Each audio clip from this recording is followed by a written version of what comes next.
لیکن اپنا ایمان نہیں دے سکتے. دے سکتے. ہم سب کچھ دے سکتے ہیں لیکن محمد عربی سے وفاداری نہیں چھوڑ سکتے. اور کہو ادھر آؤ پیارے، ہنر آزمائیں تو دین آزما، ہم جگر آزمائیں. سبحان اللہ، سبحان اللہ. یہ تو ہو سکتا ہے ہم سارا زمانہ چھوڑ دیں، یہ تو ہو سکتا ہے ہم سارا زمانہ چھوڑ دیں ان کے قدموں سے، مگر ہم کو نہ ٹالا جائے گا. ان کے قدموں سے مگر ہم کو نہ ٹالا جائے گا.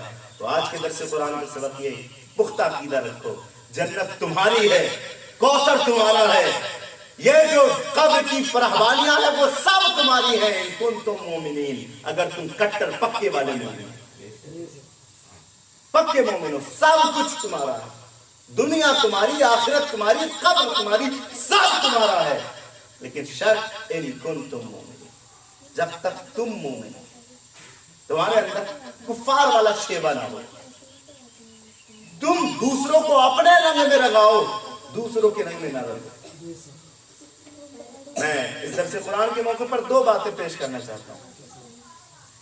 ایک یہ کہ